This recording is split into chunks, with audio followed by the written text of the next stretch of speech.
and welcome to episode 120 of the Character Unlock podcast. We are instead releasing on Friday, recording on Friday because Lee.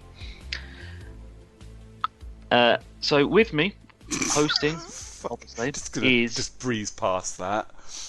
Yep. Cunt. Hosting today is me, John, and with me is Mr. Brooker. How are you? I'm good, cheers, buddy. How are you? I'm not bad. And the reason that we're late, Lee, how are you?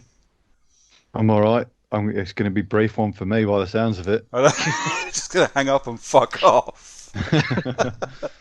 I want it kind of on the record that I was just going to record this, edit it, put it out, and just say, really sorry we're late, life. I wasn't going to blame anybody. I wasn't going to do... Mainly because the last two episodes have been recorded a day late because of me, so I can't really shit on anyone. I know, but normally whenever there's a reason to why I delay it, Lee just blames me constantly for a good hour and a half through the episode. So you thought it's your turn to host. You're gonna exactly. You're going to get your own back a little bit. Precisely. Why else would I do it? So, I wouldn't have. If it was you was the reason, I wouldn't have said anything. We'll talk to you in 2 weeks then, yeah, Lee? Yep.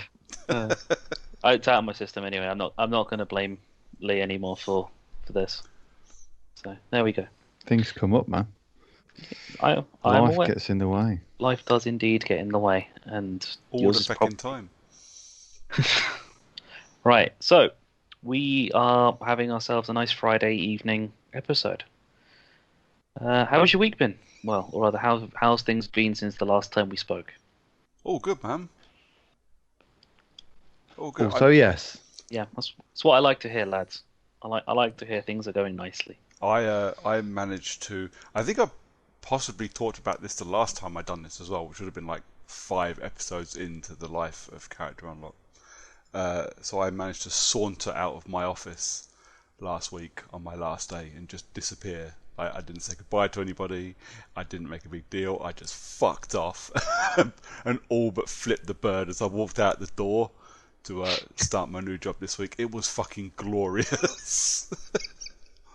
Yeah, I think, to be fair, I think that's what I did when I left the department as well. I pretty much had holiday pre-Christmas and then just didn't go back into the office again until I needed something out of IT. Well, to be fair, I was then back in the office on Wednesday and then Thursday and again today. So I haven't actually left them yet. I keep going back, but yeah, it was nice. It was a relief because the last 6 months, I suppose, maybe a year, has just been awful to work in that particular office. And like, it genuinely, the only thing that's really kept me going, apart from obviously having an uber cool family that, you know, oh, thanks, buddy. I can't live without. But no, you know, I sit there some days and I go, oh, I can't be fucking bothered to podcast. It's so much effort. It's such a pain in the balls. But then I start recording with you guys. I'm like, yeah, It's not so bad. I'm happy. And it happens every time. Every single time. And it's not that I dread talking to you guys. I just kind of dread having to put effort into anything that isn't work. Maybe we should just stop having podcasts and just start chatting between us for the sake of it. But that's all this is, isn't it? It's just us talking bollocks and I just happen to be recording it. I mean, we can keep recording them, just put them out unfiltered. To be fair, I very rarely edit anything out. Again, it's because I don't really want to put effort in.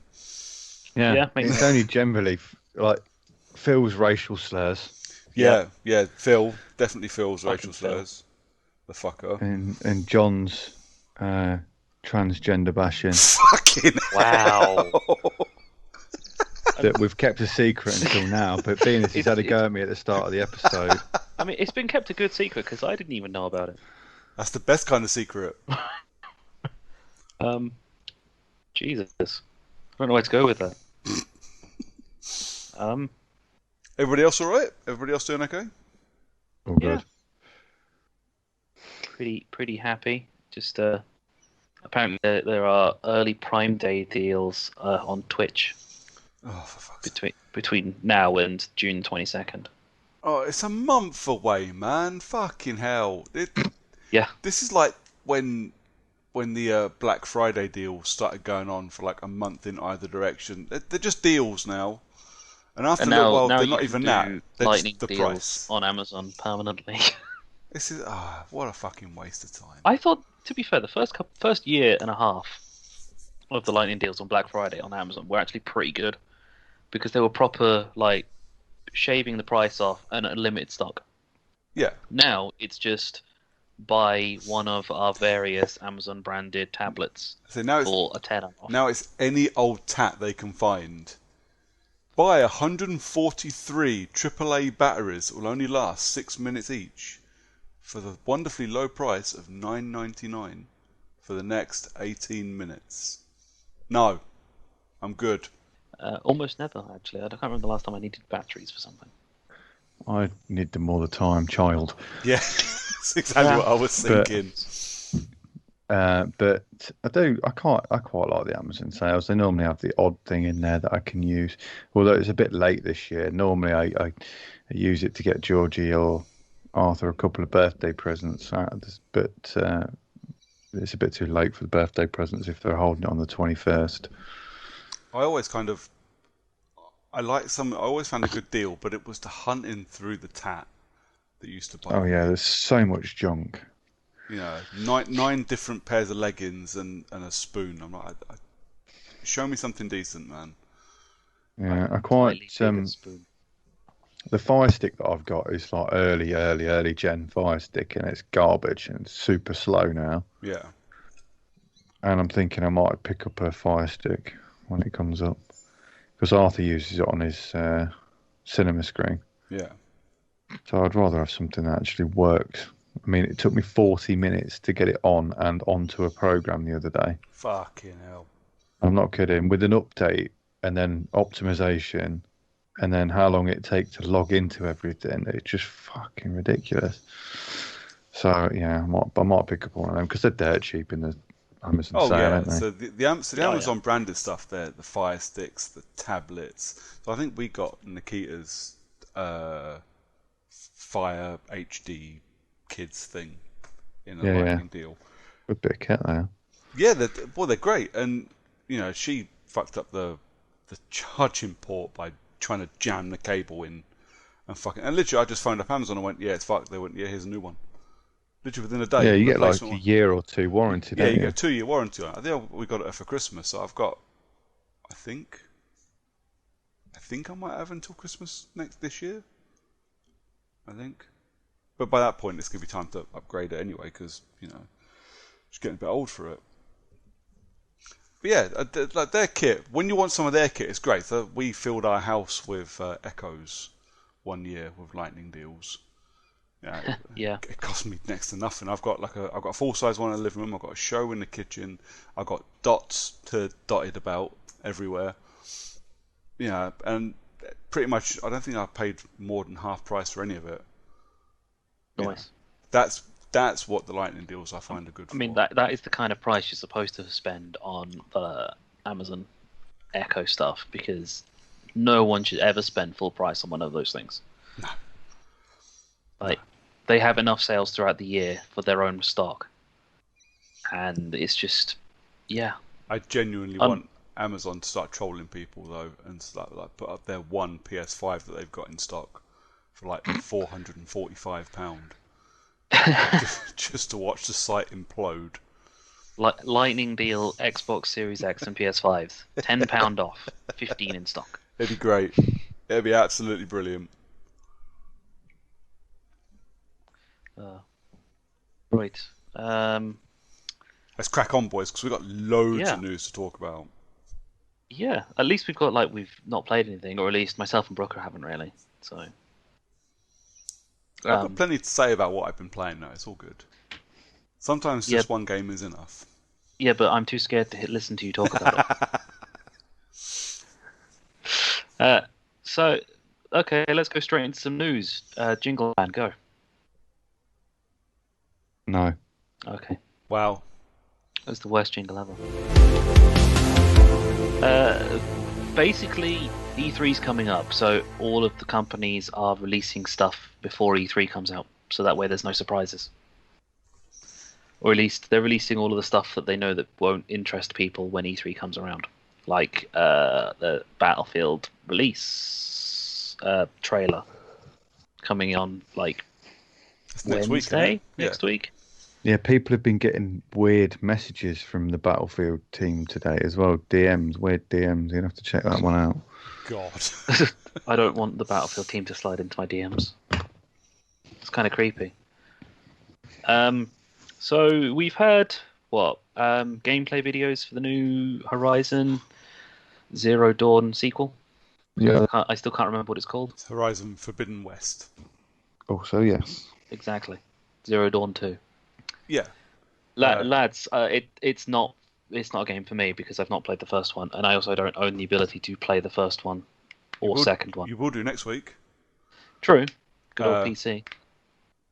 I genuinely, I know you're not going to buy a PlayStation, but you are buying a box that has the ability to play this. So I would wholeheartedly. I will even buy it for you so you play it, because Horizon is one of the best action RPG things that I think I've ever played.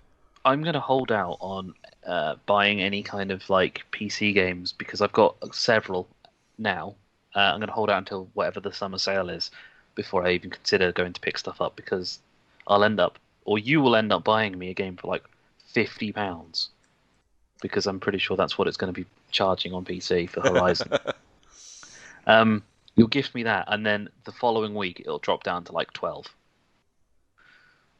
I mean, it's not going to fucking drop that much, but still, there is the summer sale is coming. So fair enough. But yeah, the new gameplay, and it was a proper gameplay demo as well. It was 14 minutes worth of demo or something. Okay, that's actually pretty badass, because normally when they say gameplay release trailer, it's usually 7 seconds of gameplay and a lot of FMV. No, so they played through what looks like a relatively early-ish mission in the game. And it was basically a showcase of what the game's going to look like. And a load of because obviously when you get these big games, when your sequel comes out, things need to be bigger and better. So you need more weapons, you need more things, so everything needs to evolve a little bit. So they showed you the evolution of some of the things you get, and you got like a climbing grapply thing and a shield parachute so you can slowly descend and not hurt yourself as you jump off of massive cliffs. Some changes to your weaponry, and then they showed off a boss fight-ish with a giant fucking elephant. Same giant elephant from the trailer we saw last year. Giant robot elephant? Yeah, giant robot elephant from the end of the Forbidden West trailer that was shown last year or the year before. I don't know. Yes. All of last year is just a blur. I don't know if it was E3 2019 or State of Play last year, or either way, there was a big fucking robotic elephant at the end of the reveal trailer, and they showed you the big fight with the first time you fight one of these. Because as is always the way, the first time you fight it's going to be a boss fight, and then after that you're just going to see them and have to fight them all the fucking time. Like the giant robot giraffes. Yes. But it looks amazing, and it really got me hyped up for the game, because Horizon's one of those I bought digital on day one, and like genuinely for the 40 hours or something I played it, I didn't regret it for a second. So I've been really excited for number 2, and seeing this gameplay, I was like, I am very excited for that. It's really, really got me pumped. Yep, I loved the first one. Got the collector's edition. Now I'm going to get the second one. So I didn't get the collector's edition. Like I said, I bought the special edition digitally on day one just because I wanted it there at midnight. And I still kind of am, off of my plastic tat collections. So I will possibly buy it digital again. I do not know. Depends on how much you're going to charge me. Well, it's Sony, so all of the money.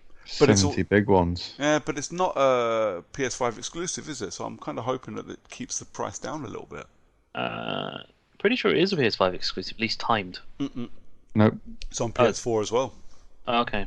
Well, in that case, it's going to be super expensive for the PS5 version, and no way of playing it on PS5 without buying the PS5 version. No, I mean, while I don't want to be that kind of cynical, I do. I, I can imagine it happening. I don't know. It depends on, it's definitely a day one buy. For me, it's going to be, however, it's going to be the quickest way to get it into my face. Because I don't care if it's digital or physical, whichever way gets me playing it the best and the fastest. Because that's a take time off of work game for me. Yeah. What other game? We got a Far Cry 6 gameplay, didn't we? Ubisoft special. Yes, it was. I didn't watch it. Did it look exactly the same as the Far Cry 5 gameplay reveal? Oh, it looked the same as every Ubisoft gameplay reveal. Whereas what it actually was a trailer where some of it was gameplay. Yeah, it's a trailer with very veiled. This is a technically gameplay, but it's actually a cutscene. Yeah. It's a controlled cutscene, rather. Yeah, so it was a trailer that showcased some of the mechanics of the game, which means it to be fair, it was a really good trailer. It was a really fun trailer, and it has sold the fun of Far Cry to me, and I will definitely be playing Far Cry 6, but not until I can buy the collector's edition at like 25 quid. Because at the end of the day, when you look at it, it is just Far Cry. Yeah, I mean, wait, I'm trying to think. Far Cry 5 is the only Far Cry game that I've actually finished the story to. Because every other one, I've just got to a point where I'm fed up, and I'm not continuing anymore. Unless you include Blood Dragon, but then again, Blood Dragon is like the quarter of the size. And even then, it started to wear thin towards the end. Yeah. I think At least Far Cry 5 was a little bit more interesting because the characters in it. Yeah. Having one big boss and then 3 mini bosses leading up to made the game a lot more fun. Yeah, I really enjoyed Far Cry 5, and I really enjoyed New Dawn, which was the spin-off, wasn't it? Still haven't got around to that. See, that's the same as... I own it, but I just haven't played it. It's fun. It's short, but it's fun. I enjoyed it. I've enjoyed every Far Cry game, but at the end of the day, they're all the fucking same. Yeah. Okay, no, that's unfair, because like Far Cry 2 is not the same. Far Cry 2 is a thing all on its own. Yeah. But nobody wanted the mechanics that we got in Far Cry 2, which is why we ended up with, 3 to 6. And they've always kind of tried to rehash the bad guy vibe they got with Vars in 3. Never quite hit it, although I did like Father Joseph in 5. I thought he was cool. I enjoyed him as a bad guy, but I enjoyed the whole aesthetic of 5. I got a bit more enjoyment out of that. Yeah, I mean, it's set somewhere that's a bit more believable considering what is happening. Yeah. It's like a drug-fueled cult in the middle of the Midwest. Yeah. Upsetting half of America because of the announcement.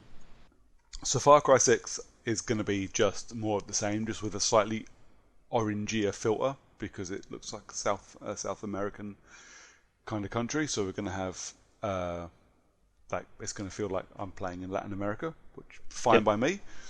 It's permanent orange stroke sepia filter. Yeah. Because that's how Americans see Mexico. Yeah.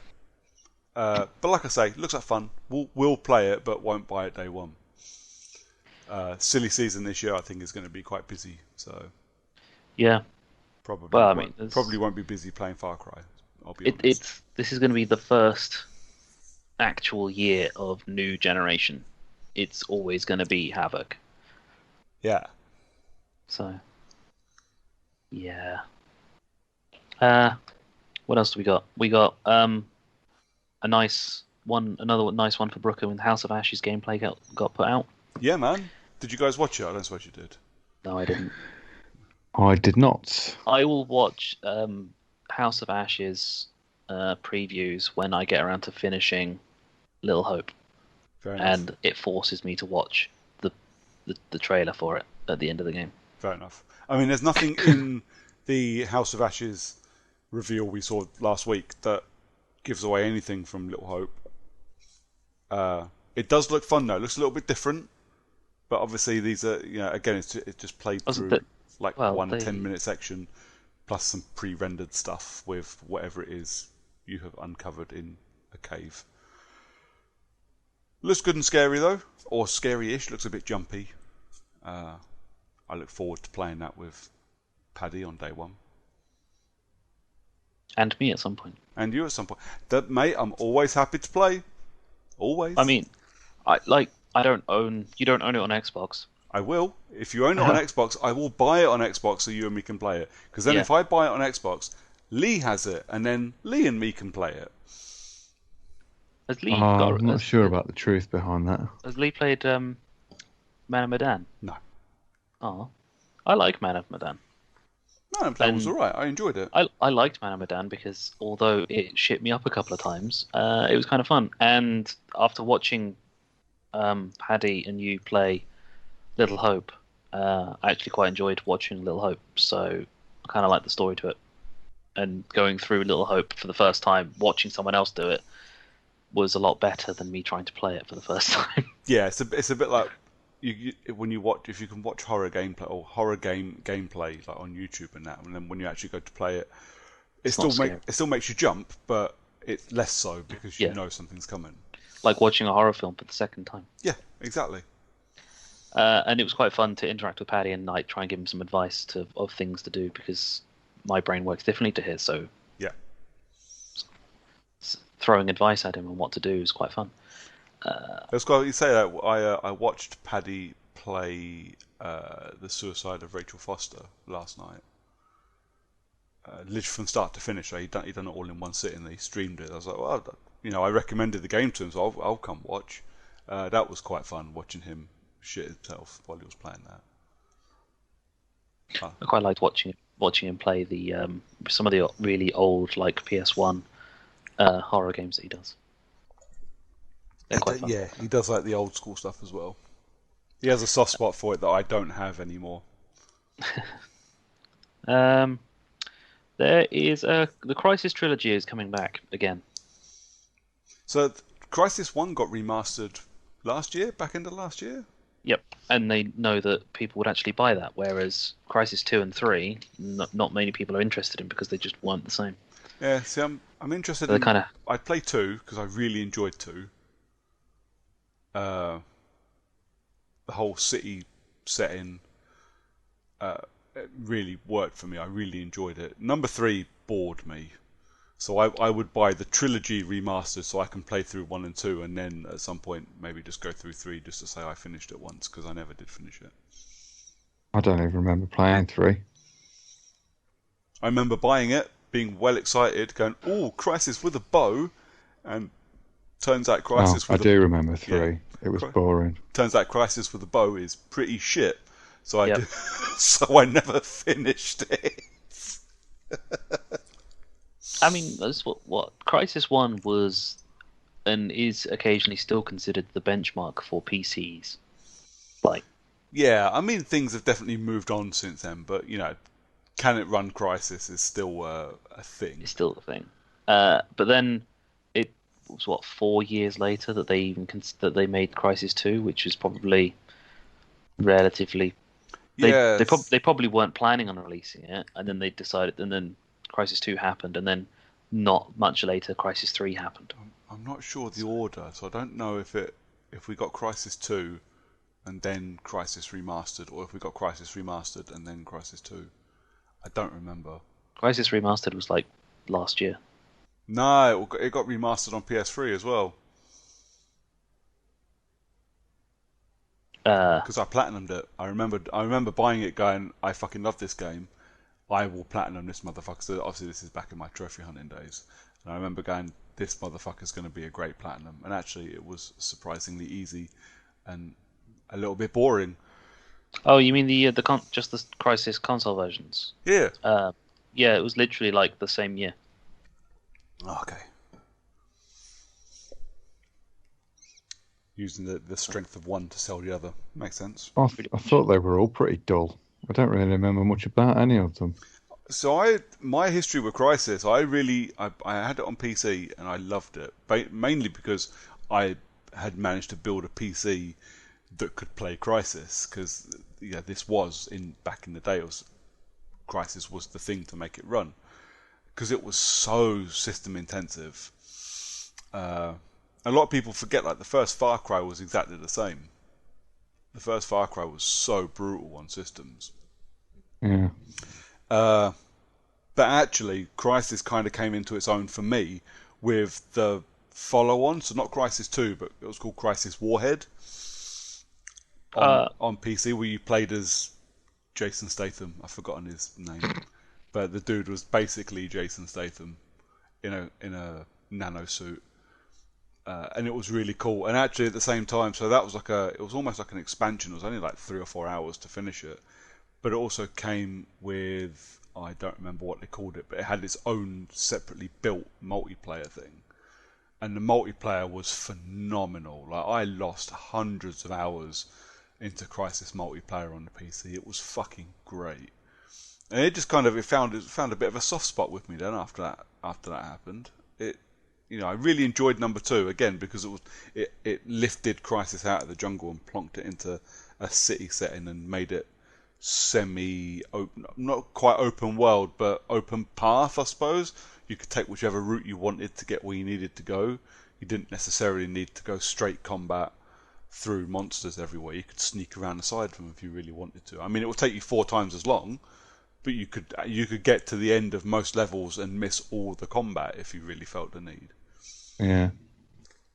But it ain't for everybody. It's kind of designed to be not a run and gun game. So, if you're into Call of Duty and that's how you want to play, you can play it like that, but you miss out on a little bit of it. Same as if, for the most part, if you play like me, where I like to sneak my way through everything, you miss a fair amount if that's how you're going to play it. If you're happy to mix it up a little bit, and they're only like 6 or 8 hours a pop. They're not very long games. So I really quite enjoyed 1 and 2. But they fucked up 3 completely, and the bow and arrow was the most pointless thing I think I've ever come across. Anyway. Sorry, I'm babbling. Yeah, but it's fine. It's a video games podcast, and you're talking about video games and not like coffee or movies or all of the other things that we just talk about instead of video games sometimes. I mean, I can if you want. Not right now, maybe later. Okay.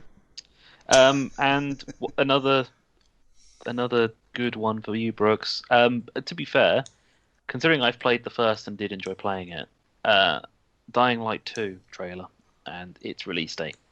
That looks fun. That looks like a lot of fun. It looks like I could really get into that. I can't believe you actually missed Dying Light 1. Like, it just skipped past you. I don't think... I would bet if I checked my trophy or achievement lists somewhere, I bet Dying Light is on there. And I won't know why I played or why I stopped. I have this vague recollection of... And this was only after we were talking, I think yesterday we were talking about it. And I was like, I think I've got this vague recollection of like a railway station that I have to power up by parkouring onto a fuse box or something. It's so hazy. I don't recall. And I don't know if it's station. I don't know if that's Dying Light or Dead Island, which are both basically the same game. Well, yeah. I can confirm you did start it. On what? The 12th of October 2015. Fuck me, that was release day. Yeah. But what I actually meant was on what console? Xbox, I presume. Oh, cool. You jumped from a crane and you crafted an item and then it seemingly put it down. Oh no, you killed your first infected too. Oh. And then seemingly after that you put it down and didn't go any further. Basically I did the tutorial. Fair, it was probably broken a little bit on launch. as a first-person parkour game that's pretty much guaranteed, that's probably one side of it. And two, the game is pretty dull on your own. It is heavily a co-op game. Okay. It's like, but then again, it's one of those co-op games where it's considerably more fun to play with your friends, but at the same time, when you're playing it, you kind of feel like, why are we playing this and not one of the 1,000 other games that we've got? It's definitely it's more fun with your friends, but at the same time, you're having fun because you're with friends as opposed to having fun playing the game with friends. Well, so I bought it On Xbox. yesterday. Well, or you the might have day rented before. it, to be fair. I possibly did On rent Xbox. it, but I bought it on PlayStation now because it's on sale this week, and like the Platinum Which means edition. that Lee has it. It does mean that Lee has it. So the Platinum edition, which was everything, cost me like £24 or something. And I spoke to Colum from Last Save Loaded, and because I just kind of asked at them, I said, is it worth buying? And Colum's like, yeah, buy it, definitely, and we'll play it together. I was like, right, well that's me, and that's Colum, and I can get Lee maybe if I can convince him to come play a zombie game with me. All I need to do now is convince you to buy a PS5. Yeah. It's a shame there's no crossplay, but a 2015 game is definitely not gonna happen. there's for 2015 game, there's no way, absolutely none. But I mean, there's like a 0% chance that it's going to have crossplay on 2. no, God no. Oh no, I mean, I think I've read a thing they might have. I don't know. I mean, they might consider adding it in the future, but considering, after the Epic Games versus Apple fiasco, that Sony get money based on lost sales, Yeah. is probably not really worth it for the guys making a game as small as Dying Light. Yeah, we'll see. I mean, that's gonna eat their money. Yeah. But yeah, Dying Light 2 looks like a lot of fun. It doesn't look anything like what I've seen from the first one, so it looks like it's gone full on post-apocalypse / Mad Max, which could be interesting. Yeah. Plus parkour. So I've bought the first one. If the first one is fun for a bit, I might consider getting the second one, because that's out in like December this year, isn't it? Yeah. So assuming it actually comes out in December, that seems like a fun Christmassy game to play. I mean, the parkour is absolutely spectacular, but completely superfluous once you unlock the grappling hook. As per every game that features parkour, they just add a grappling hook to make you easier to get around. Fair enough. So it gets to a point where you just jump off buildings and then grappling hook yourself onto the next building instead of trying to run you around. Yeah. Does make it a lot easier, and it's actually, you get the grappling hook pretty early in the game as well. So fair enough. According Only to problem. True Achievements, it takes 40 to 50 hours to 100% Dying Light, and I played for an hour and 25 minutes. So There you you're go. part of the way there. Yeah. I honestly, I don't remember playing it. I don't. Well, no, I do kind of, I think, remember playing it, but I don't remember it being bad. I don't remember why I stopped. 2015, you probably rented it, and you probably saw what it was like to play on your own, Although, and there was probably other games came out. I say October 2015, that's in the middle of silly season. I was definitely playing something, in October 2015 that wasn't. An average at best co-op zombie parkour game. Yeah. Anyway. Has anybody got any other stuff that's come out for pre-3? I spotted, or maybe not pre-3, but I did spot yesterday that God of War Ragnarok has been officially delayed into 2022. Mm-hmm. That's a shame. To be expected. Yeah, I think I don't. Every time I've spoken about God of War, I think I've said there's no way on earth it comes out in 2021. I think even if COVID wasn't a thing, I would have been surprised if it had come out this year. It's a shame, and I don't want to be right, on that because I really want to play God of War, but I'd rather have a Well, they say Horizon's still on track for this year, so at least you get one biggie. yeah. So yeah, that's it. So I've got Horizon. I've still got at least two. No, I've still got at least 3 PlayStation exclusives to play between now and the end of the year currently. So I'll wait till next year for God of War. I'm okay for that. I don't think there were any other bits of news worth talking about. No, probably not.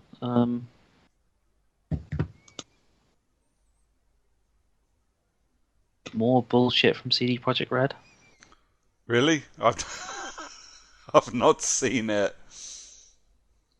Yeah, they're pretty much everything that was hacked out of them is just now available, almost free for everyone. Fair enough. The hacker group is just asking for like $10,000 in charity donations, but it's like pretty much they didn't get. I'm gonna go with they didn't really get anything out of anybody for it, and now they just don't care because it kind of just like everyone just ignored it.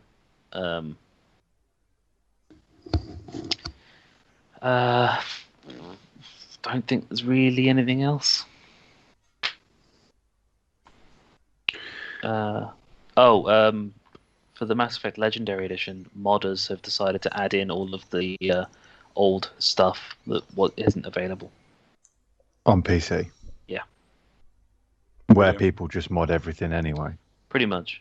But there was like all of the old code that existed, but was never in the initial game. And it is also was not added into the Legendary Edition for whatever reason. They decided to not put it in even then. The modders have made it available again, like the same-sex relationships in Mass Effect 1 that were pulled out because Mass Effect 1 was released when Americans were very anti same-sex relationships. What do you mean were? Yeah, I mean they still are, but less so now. Now they have Pride months that don't really do anything for anyone, sadly, except for businesses who, pretend that they care about the non-straight white man. Oh, I was supposed to be the cynical one. You're rubbing off on me. Only sometimes. So, what? No one else got anything else? Lee, anything? I don't think so. Oh. Sorry. That's okay. I'll let you off. So there's the Borderlands cast images, but I mean, this technically came in. Were they actually cast images, or were they were silhouettes? Silhouettes, yeah. I think there was one cast image, but the rest were silhouettes. Kind of hopeful that some of the cast, well, the Borderlands film, I'm hopeful is actually going to end up being good, but at the same time, I'm kind of holding back a little bit, but only because I could take or leave Kevin Hart. I quite like Kevin Hart. He's grown on me a lot over the years. I want to see his new film before I make a decision, because this is him taking on a semi-serious role. He's done a couple of serious films, actually, that he's been all right in. And, completely out of character as well, which I appreciate that in an actor. But yeah, as a rule, I quite like Kevin Hart. I'm curious to see how he does. I tend to take a leave Eli Roth movies. I don't always like his stuff. I can't remember the last Eli Roth film I saw. I'm guessing you haven't watched Hostel. The first one, no. The first one's his. I don't know if he did the second one. He produced a film called Clown a few years ago, which was really cool and kind of nasty. Did you see The House with the Clock in Its Walls, the Jack Black kiddie horror? No. No, he made that. Okay. Which I was really surprised at, actually, considering from the guy that made Hostel. we all went to watch it, and it's a really good film, and a decent horror for kids and people that don't like horror. But yeah, I'm interested, as I am with a lot of films. I think I'm more interested in that than I am the Uncharted movie after I saw that image last week. But yeah, we'll see. Could be good. I don't have that big a connection to Borderlands though, so I think maybe I get to go in and just sit and enjoy and not pick it apart. Yeah, I don't know, I'm not a huge fan of the story so much as I just played the games for a bit. Yeah. Again, it's a similar sort of scenario to what I described with Dying Light. Fun, 100,000% better playing with friends. Yeah. But it's a comedy shooter. So playing with friends means that you miss the stuff that's happening on screen and you're just having fun with your friends. Yeah. Running around just shooting the fucking shit out of everything. And occasionally hearing Mr. Torg shout explosions at you. Or one of the various weapons that decides to start screaming at you when you use it. Fair enough. In some capacity. Yeah. So that's moving on to what we've been playing. And Lee, we're going to start with you. What have you been playing?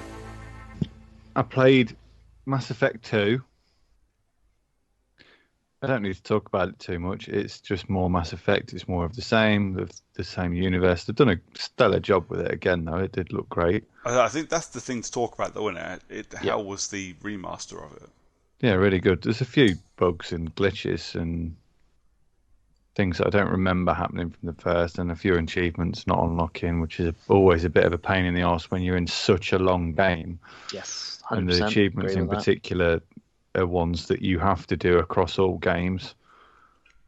And you're like, oh fuck. So yeah, there's one that's not unlocked for me, and two for John, I think. Yep.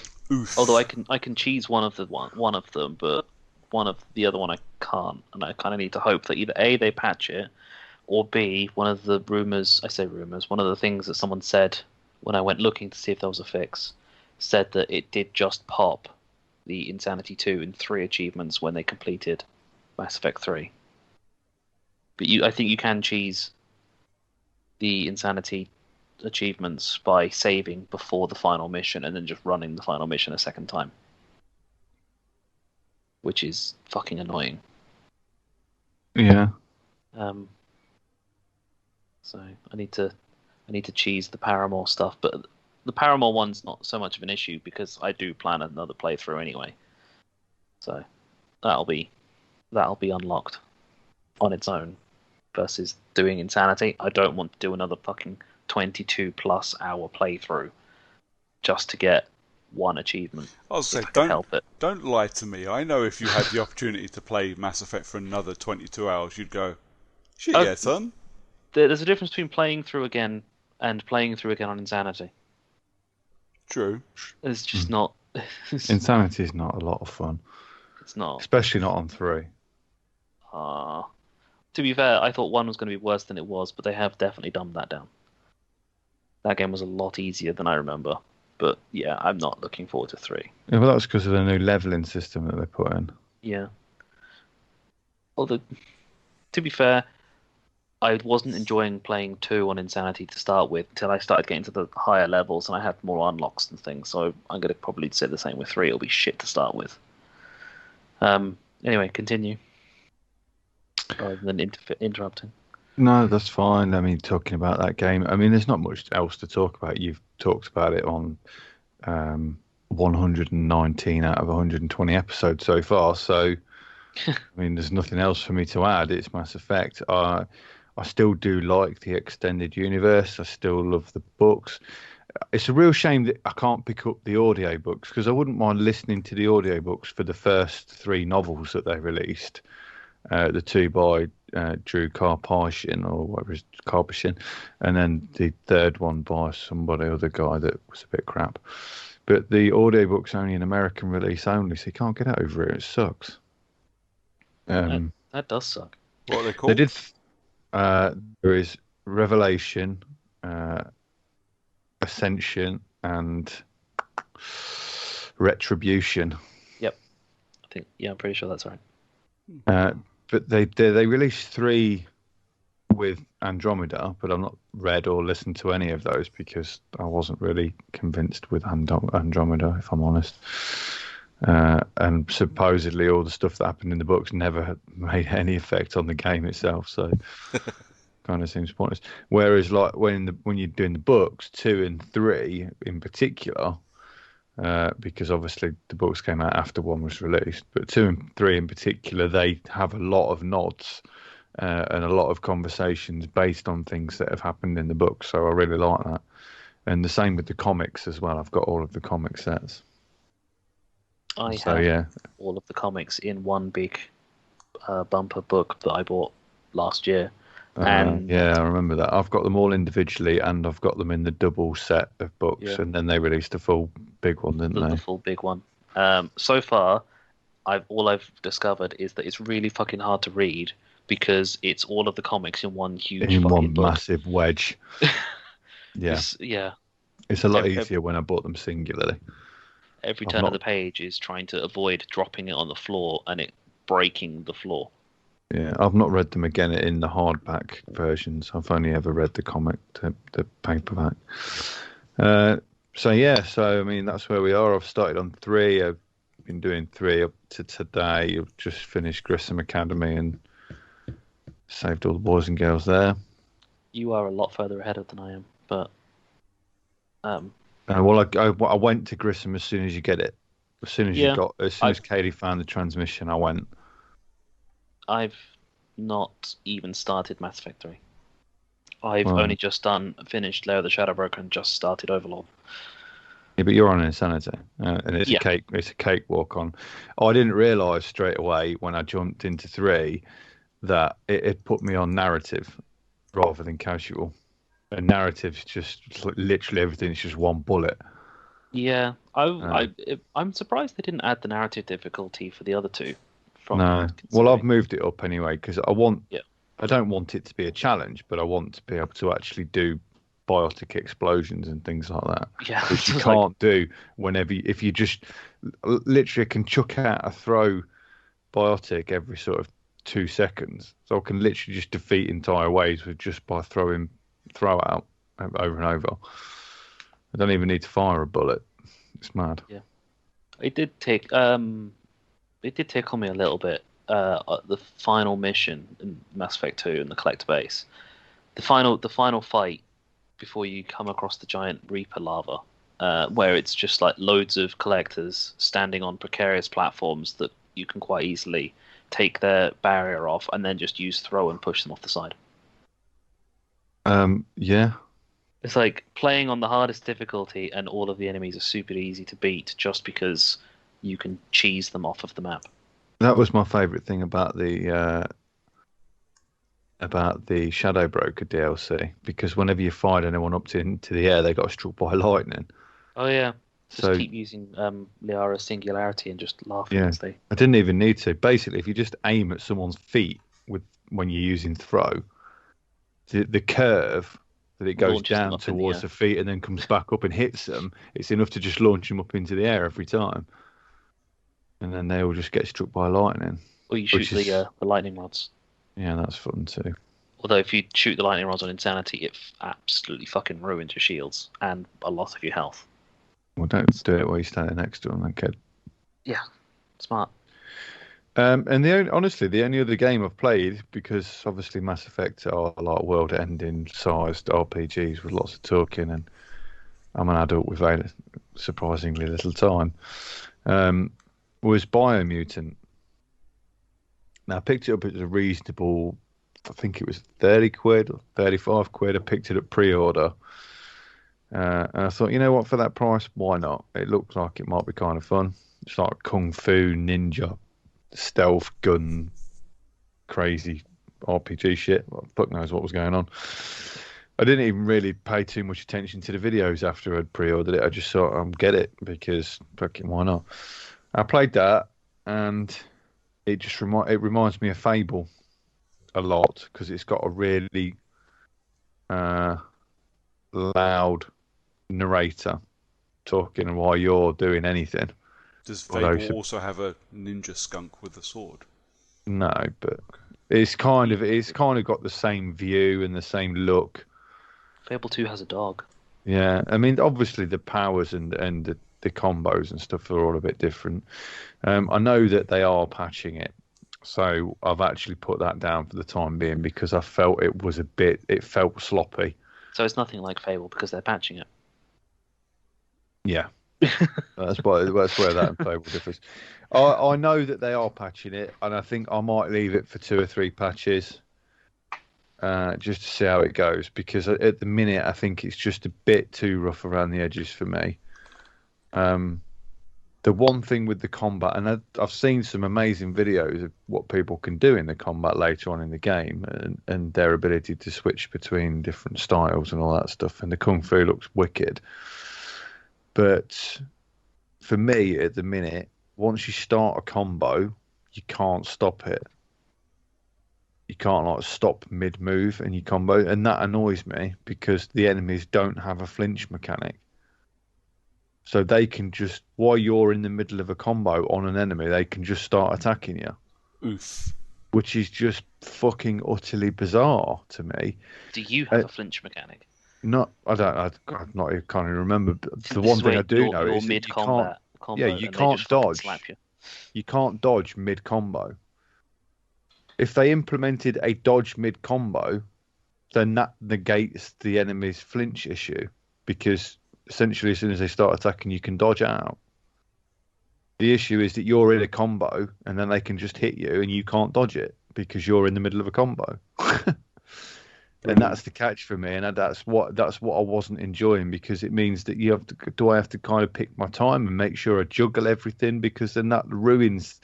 For me, that ruins the aesthetic of the game. If I have to slow down for a game that feels like it should be played fast, or forced to juggle everything, I don't like that. So hopefully they'll do something with that. Maybe not. But even if they just crisp it up a little bit and make it a little bit more obvious for the tells and stuff, then I wouldn't be so bothered. I'm sure they'll do something. Fucking got no idea what's going on there. It looks like it's some sort of post-apocalyptic world 2 hours where there's a giant toxic spill and basically humans all died off, and then animals have mutated into these sort of half-intelligent cat things, and loads of others too. Yeah, basically. Cool. I mean, it does sound fun. Yeah, like I said, that's why I thought 35 quid, why not? It sounds like it'll be fun. But at the minute, it's too rough around the edges. Despite the fact that it's been postponed God knows how many times, it still feels a bit shanky.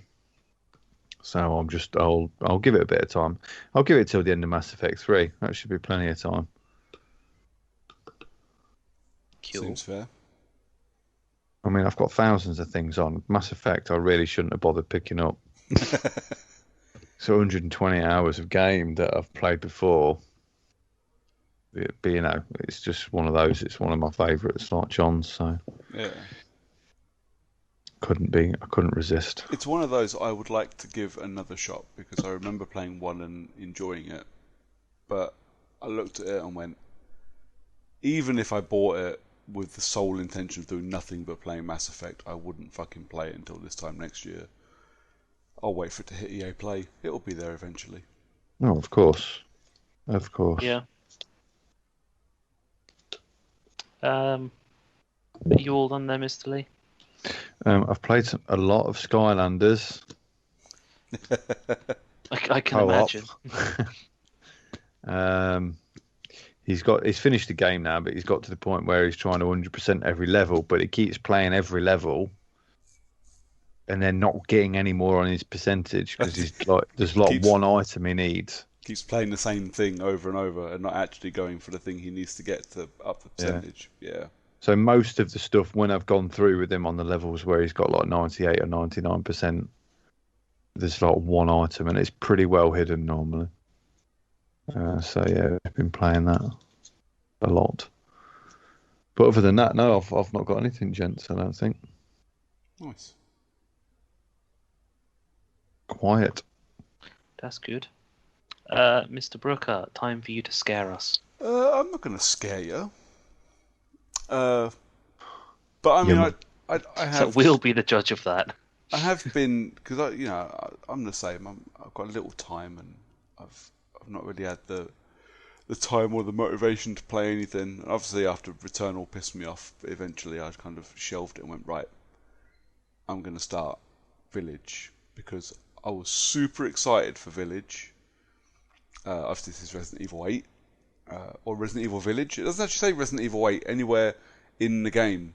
Obviously, it does on the box, but in the game it just says Resident Evil Village. So it doesn't even highlight the... Nah, the font's completely different. Nice. So, anyway, I mean, that's beside the point. So you get to play again.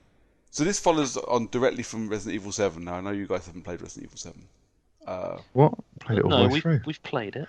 You played it for 15 minutes to get a random... I didn't even play it for 15 minutes. To attempt to get the reward points. You were so scared you turned it off anyway. Yep. Yeah, not for me. So I made it to the kitchen.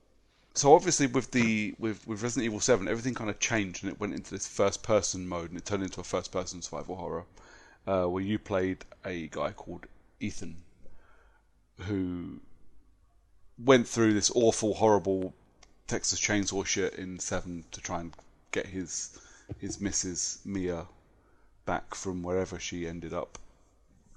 And this follows on a couple of years later from the end of Resident Evil 7. So at the end of Resident Evil 7, you rescue Mia. Chris Redfield appears, and that's how the whole thing ties into Resident Evil. And then Village happens. So at the start of Village, you are in your house with Mia and your child. And within about 5 minutes of you walking around the house and doing some stuff, Chris kicks in the door, kills Mia in front of you, takes the baby, and fucks off. And nice. you wake up on the floor after the van you're being transported in crashes and everybody else is killed. So you now have to head towards, surprise, surprise, a village. Just like Resident Evil 4. The boys, the Resi 4 vibes are real in the village for this game. So the basic plot, I suppose, is you have to rescue your child, your baby, who has been kidnapped by a sinister, overarching monster woman thing called Mother Miranda, who has given power to these 4 people to control the village and the surrounding area. So the first one is Lady Dimitrescu, the enormous vampire, and her 3 daughters from all the trailers. Now, yeah, some ever so slight spoilers for Resident Evil, so if you don't want to hear any, skip forward by about 3 minutes. Spoilers! And I'll spoil it for you too, because I know you'll never fucking play it, so it's all good. That was my spoiler jingle. That was your spoiler jingle. So, Lady Dimitrescu is one of, like I've mentioned, one of 4 lords, they're called, that you have to go through to go and get Rose. I will say I haven't finished Village yet, because it is pretty fucking scary, and I haven't had that much time. But they fucking Far Cry 3 Lady Dimitrescu within like 2.5 hours, 3 hours. You kill her off and move on, and you have to go to somebody else's place. So the castle, all this wonderful castle stuff that's been demoed and showed off in videos and all that lot, there's 4 hours of content there, tops. 15 hours if you go running around with a fly swatter. Well, yes, but I'm not, because I'm not playing on PC.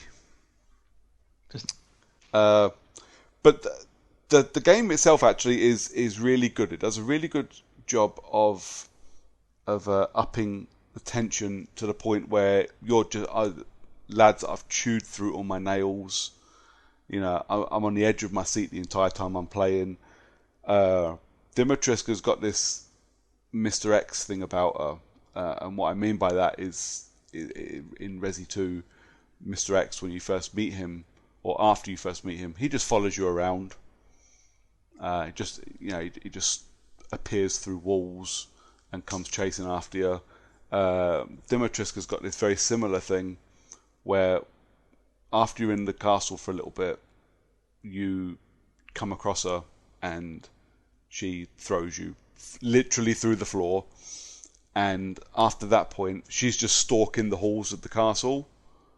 And if she sees you, she'll chase after you, and she does a fair amount of damage with one hit. How do you stop her chasing after you? Just go through several walls. You have to run away. Hide. Like Mr. X, and not quite so much Nemesis, but like Mr. X, you have to just run away and get away from them. So there's a couple of like set pieces where you have to run through and you have to get out of an area, and you have to kind of dodge around her and a few doors and like get to a lift. And once you can do that, then you can move on. But the rest of the time, you just have to hope that you remember what doors go where, and that you can keep running if you go through it and you don't run into a dead end. Because she's got these humongous fucking claws that come at you, and yeah, they do some damage. But once you're done there, you move on to this next area, and boys, I will say, and this ain't easy. You know, it's not an easy list to top, but I think Village has the best and simultaneously the scariest set piece I think I've ever played in a horror video game. In this giant living dollhouse. Well, I'm glad I gave that a miss then. It is. My heart could not deal with it. Like literally, like every 10 minutes, I'm having to pause just to catch my breath. It was so tense and so fucking scary. And what's interesting is, like, I've spoken to a lot of people about this game, and we all have like different experiences because it's horror. Horror is completely subjective. You know, what scares you doesn't scare me. Like I played Resident Evil 7 and it scared me, but I really, really enjoyed it. Whereas Village is scaring the crap out of me at every turn, and I'm finding it far scarier than 7 was. But like you talked to Paddy, for example, Paddy struggled to get through 7 because it was so scary. But Village, he lapped up because it's just it's an aesthetic he's really into. But no matter who you talk to and how they reacted to Village, everybody fucking shat themselves all the way through the second Lord's section in Village. It is so tremendously scary, so tremendously tense, and for me, this is what really makes horror great. I got to the end of it. I was so glad it was done because holy fuck, it shredded all of my nerves. And then I was a bit sad because then I wanted to go and play it again. That, for me, that's the pinnacle of any horror for me. If I can walk out of a horror film and go, that scared the living crap out of me, but my God, I cannot wait to watch it again. That's a sign of a good horror film to me. And Village, this particular section, all of Village so far, to be fair, but this particular section in Village is by far the best horror set piece I've ever played in a video game. And I've played a fair amount of horror video games in my time. After that, it very much, so far at least, it's very much turned into Resident Evil. I've fought a giant fish monster. Yep. Why not? Why not? It was an interesting fight. Of the 3, it's the worst boss fight, but it's still really good. It just happened to be that the 2 boss fights before that were better. And I'm just about to... So I've done, obviously, like I say, 4 Lords to beat. I've beaten 3. So I'm off to my last one. So I can feel the game starting to wrap up. So hopefully next time we record, I'll have... I'll be able to tell you my overall thoughts. But so far, it's my favourite game so far of the year. I think it's possibly my favourite Resident Evil game. It's almost certainly my favourite horror game in quite a long time. I was genuinely impressed that so quickly after I finished it, something has managed to beat The Medium as my favourite horror experience in a while. That's sorry. good. Sorry, am I boring you? It wasn't a yawn. That was him It was saying, But no, genuinely, I've absolutely loved it, and I can't wait to see the credits roll and give it a couple of days, and I might go back to it again just to play through, because I know I've missed bits, and there are sections where you would kind of run past the door and go, I need to go in there, but I'm not going in there right now because I don't know what's in there, and so far there's this giant 9-foot vampire bitch chasing me around the house, so I will come back, and then forgot to and never went back. smart. Giant clay baby. Yes. Too. The enormous fucking screeching baby, the enormous screeching mutated baby was awful. And it's just these moments, and it's like when you watch a horror film and you go, don't go in there. You know it's going to end badly if you go in there. And this fucking game's looking at me going, there's a well with no lights and a rusty old ladder. There's a thing in there you need. Cunt. There's a thing in there. There's a thing in there you need. There's also a thing in there you don't want. Yeah. But it does such a good job of ramping up the atmosphere that kind of when you play it, even like the man-beast werewolf things that you've seen in the trailer, you know, they're not particularly difficult to dispatch, and they're not even that surprising or scary. But the atmosphere and the tension is ramped up so high that when one randomly appears, you fucking shit yourself. My poor wife is sat here trying to work while I'm going, fuck off, fuck off, fuck off, fuck off, fuck off! Get away from me, you fucking lanky bitch! Ah! And genuinely, like, I'm shitting myself the entire time and yelling at the screen just so I can not be quite so scared. And she's trying to work at the same time. It ain't going well for either of us in this house at the moment. This is where she's marking some kid's homework and then just starts writing fuck off, fuck off, fuck off, fuck off. Pretty much. On. But yeah, That would be super funny. but it genuinely is such a great game. I'm really surprised, not because I expect less out of Resident Evil. I expect quite a bit out of Resident Evil, and it usually delivers.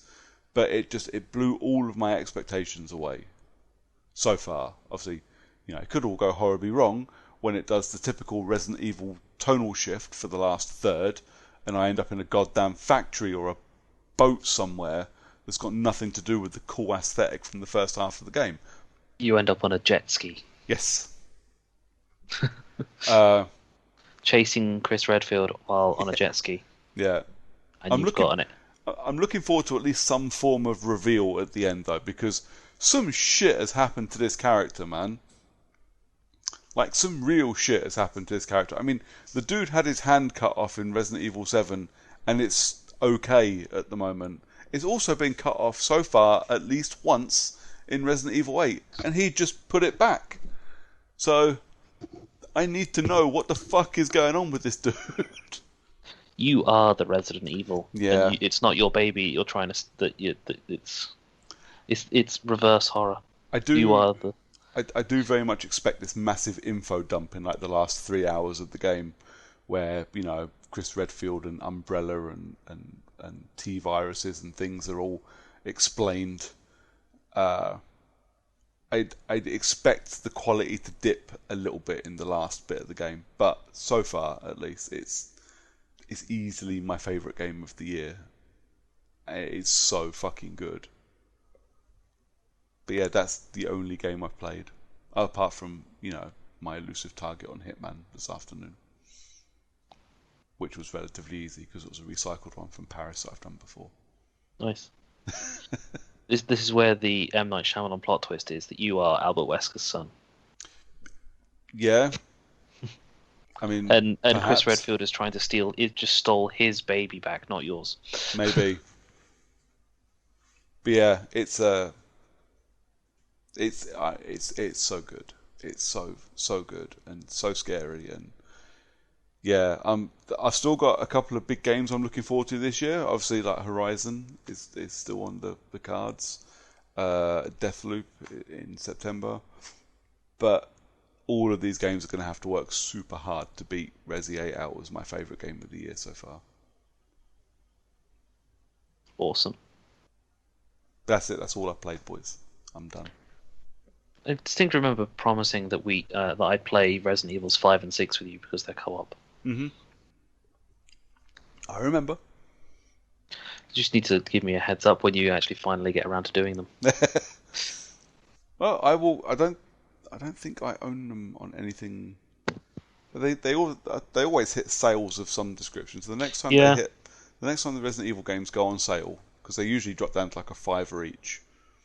They're probably not far off of that at the moment. No. But yeah, next time they drop in price, I'll grab them and we'll run through them both. Awesome. Because 5 and 6 are not scary. No, they're not. Not even remotely. No, and I'm pretty sure that I've got enough clears through 5 that I've actually got the unlimited ammo on pretty much every gun. Nice. I think I was trying to S rank on professional difficulty. That's a tough ask. It is. I mean, they're not scary games, but 5 is quite tough. Hard. Yeah. I think I've S ranked everything except for all the levels on professional. And I don't know how far through I've got, but like you said, that is fucking bastard hard. More so bastard hard when you play with someone because the AI is much, much better. Yes, it is. But yeah, we can sort that, mate. I'm always happy to play some co-op and always happy to play some Resi. Yep.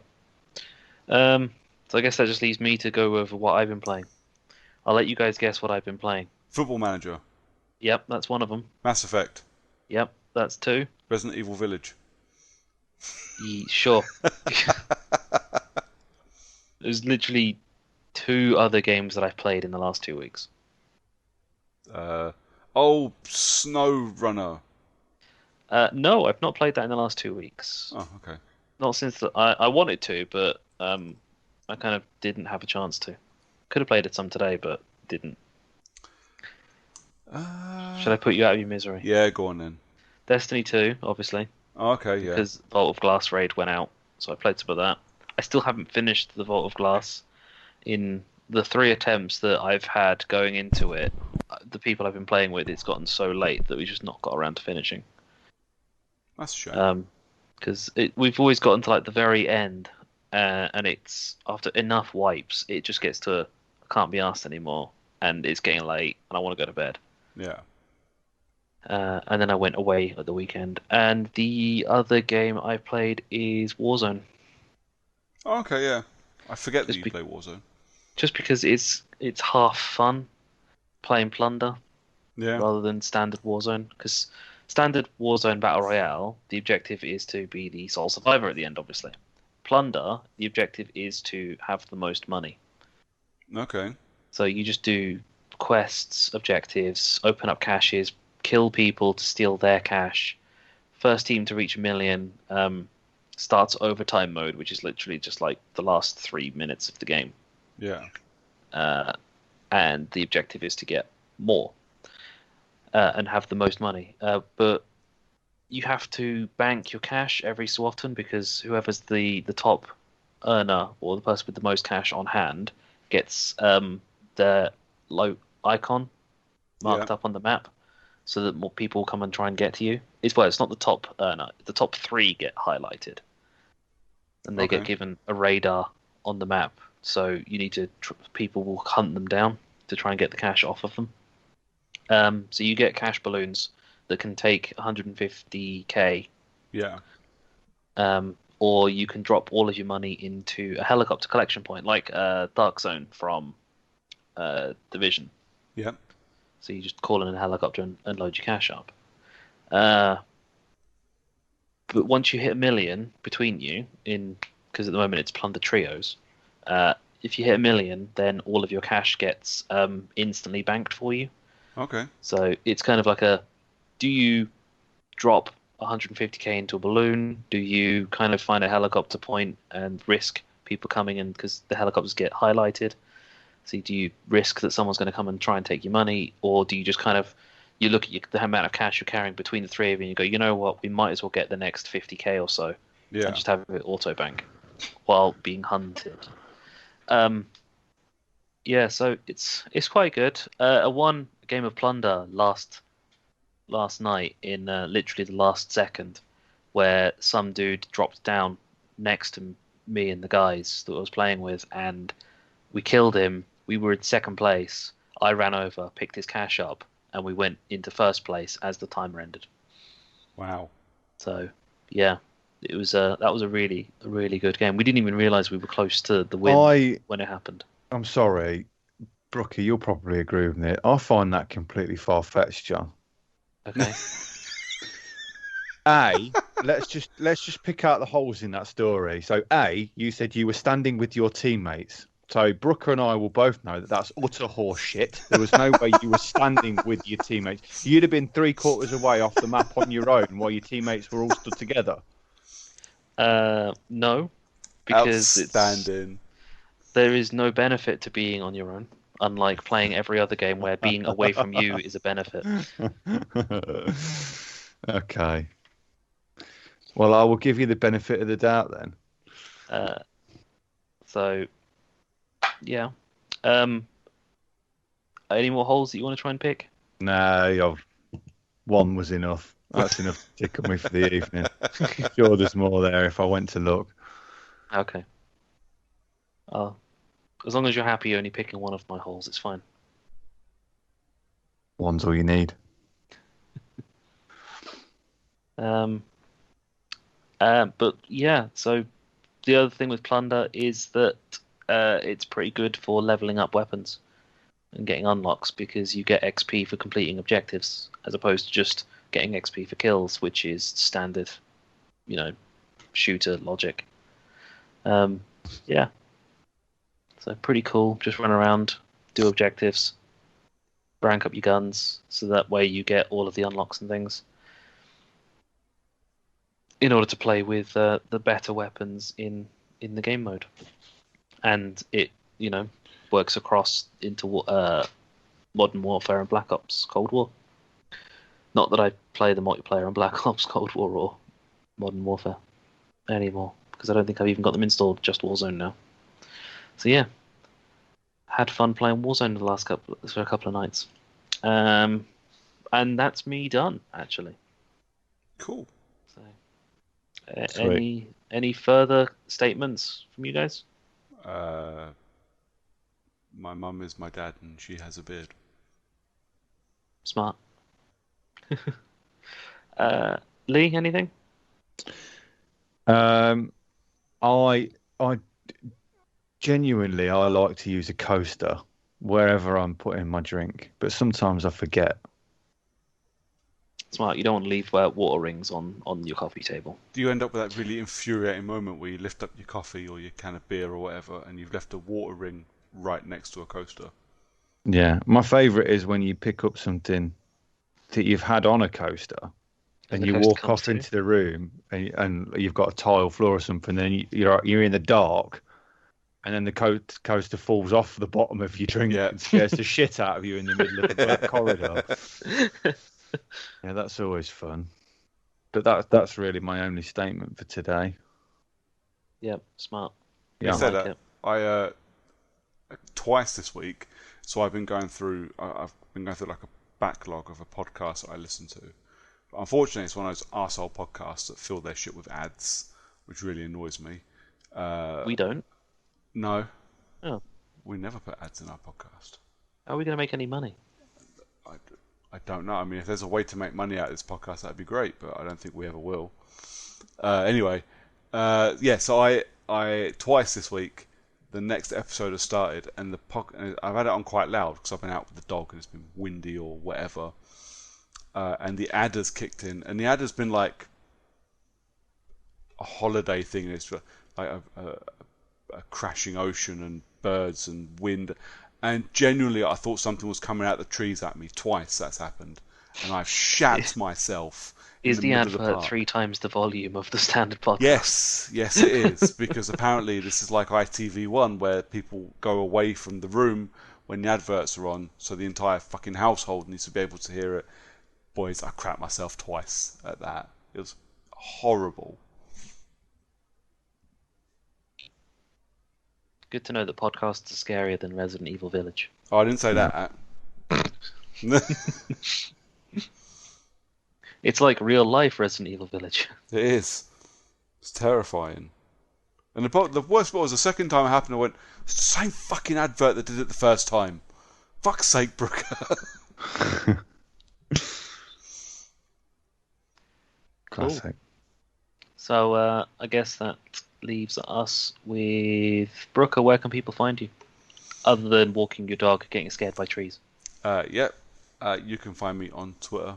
I am at Brooker411. And Mr. Lee? I'm Pyro Loveridge, pretty much everywhere.